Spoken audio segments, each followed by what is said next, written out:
នេះជីវិតក្រោយចូលនិវត្តន៍បាទជាងគេទៅសារថាប៉ុណ្្នឹងនេះជោគជ័យខ្លាំងហើយក្រោយចូលនិវត្តន៍បានប៉ុណ្្នឹងហើយឥឡូវមិនអីទេតែប៉ុណ្ណឹងការតស៊ូរបស់យើងហ្នឹងរយៈពេល20-30-40ឆ្នាំមកយើងគិតទៅបម្រើការងាររដ្ឋតាំងពី83 អីមកណាហ្នឹងហើយចុងក្រោយយើងមានអីនៅណារឿងបញ្ហា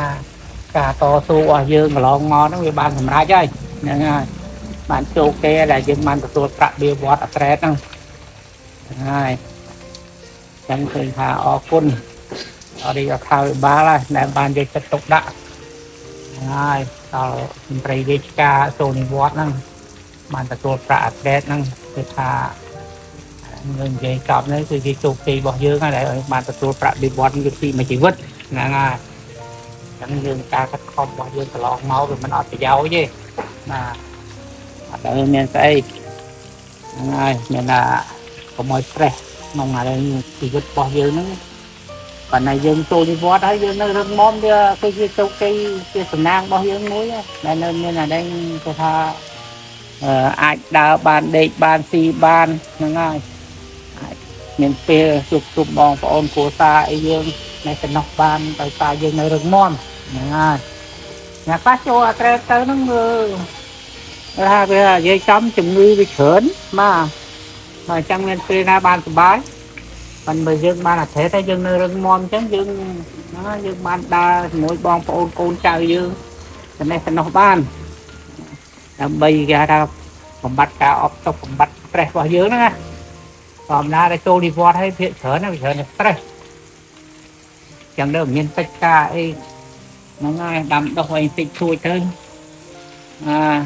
ចាធ្វើនេះធ្វើនោះទៅយើងមិនភ្លេចការអបទុករបស់យើងហើយវាជាពលកម្មមួយ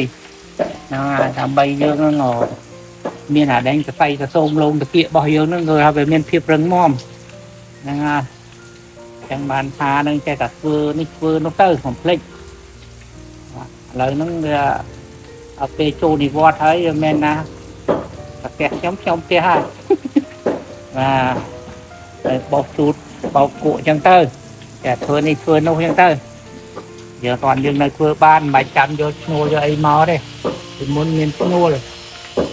ជួយមើលការខុសត្រូវទៅគឺគិតថាពីរយៈពេលដែលយើងប្រើការងារមកចូលអត្រេតវា2023ខែ3មកវា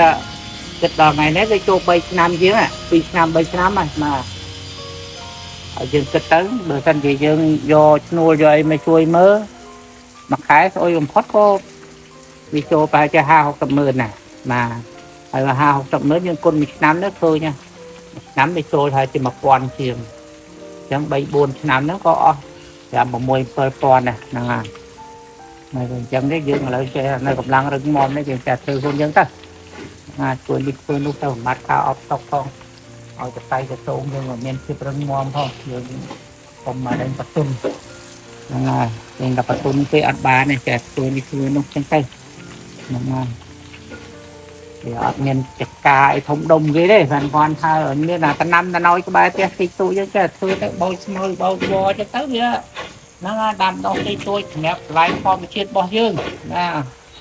ហូបទៅវាគេថាវាមានស្និតតិចវាមិនមានជាតិគីមីណាដូចជីដំបងជាអីហ្នឹងយ៉ាងគេណាចិត្តជាល្អអត់មានប្រើជីទេណាដោយតែទឹកទេណាទឹកកន្លែងធម្មជាតិចឹងវាមានសេចក្តីត្រេកអរដែរហ្នឹងបាទពេលយើងត្រែតទៅឲ្យយើងនៅមានថាកម្លាំងពលំមមួនរបស់យើងនៅអាចធ្វើអីកិច្ចការបានអញ្ចឹងយើងសប្បាយចិត្តដែរតែថ្ងៃជាប្រឹងទៅទៀតគេទៅឡើងនៅខាត់ប្រានមាត់ទន្លេអីតិចតួចចឹងទៅជុំ2ជុំ3ជុំអញ្ចឹងទៅវាមានឆ្អឹងមានភាពរឹងមាំតិចហើយកម្ដៅថ្ងៃពេលព្រឹកឡើងហ្នឹងចេះតែប្រឹងទៅហើយយើងរែងតម្រុនឈឺតម្រុនហ្នឹងវាតែទុនទៅហើយអញ្ចឹងទេយើងមានថាភ្នាក់លឹកខ្លួនយើងនេះមានណាមកជួយជាមួយយើងនេះយើងចេះប្រឹងប្រែងទៅហាត់ប្រាណនៅធ្វើពលកម្មធ្វើនេះធ្វើនោះអញ្ចឹងទៅអញ្ចឹងវារឹងមាំតាមហ្នឹងហើយយើងមិនមានប្រាក់អត្រេតប្រាក់អីចឹងទៅយើងអត់មានសូវខ្វល់អីទេបាទតែទៅចឹងជីវិតរបស់យើងមិនមានន័យតាមហ្នឹងដែរបាទ អត់ទៅមាន stress អីប្រហែលទេណាអ្នកដែលនិយាយចំនិយាយធ្វើម៉េចមកតែមានអំណុលតែមានអំណុលអាហ្នឹងវាគួរក្បាលយើងមិនចេះតែគិតអញ្ចឹងទៅវា stress ហើយអ្នកដែល stress ជំនាន់ខ្ញុំហ្នឹងដូចចាស់នេះស្លាប់អស់ញ៉ែអស់ទៅដល់ពេលការរលុយបាត់កូនចេះចៃធ្វើនេះធ្វើនោះនោះពេលខ្លះទៅចៃលុយឪបើកសាលារៀនបើកអីចឹងទៅដល់ពេលវាខ្សែធនអស់លុយកូនដល់ពេលឪអាត្រែតទៅមានណាអំណុលជាពាក់គេទី1ឲ្យផ្ទះបងរំលោះអីចឹងទៅពាក់ធនាគារអីលេខកើតចឹងទៅផឹកឡើងនើបមកដឹងថាទូលអំណុលផឹកឡើងនើបដឹងថាទូលអំណុលមានអី stress ស្លាប់បាត់អស់ទៅចាស់ហ្នឹងមានបាននៅទីពាក់ថែតណាហ្នឹងហើយវាការពិតអញ្ចឹងមួយឧទាហរណ៍ជាក់ស្ដែងហ្នឹងកន្លែងធ្វើការកន្លែងខ្ញុំបប្រតិបត្តិចេញឈ្មោះទេចាស់ហ្នឹងហើយអរគុណណាដល់ពេលការផ្ដល់បានគិតគូរហ្នឹងហើយបានឲ្យមានប្រាក់ចូលពីគាត់ប្រាក់អីចឹងទៅដល់អញ្ចឹងយើងវាបានចំណេរទៅហ្នឹងហើយបានប្រាក់ខែហូបចុករហូតអស់មួយជីវិតរបស់យើងហ្នឹងហើយចឹងអរគុណបាទអរគុណច្រើនបាទអរគុណការតស៊ូរបស់យើងបានសម្រេចហើយបាទអរគុណបាទជុំជ្រេចហើយ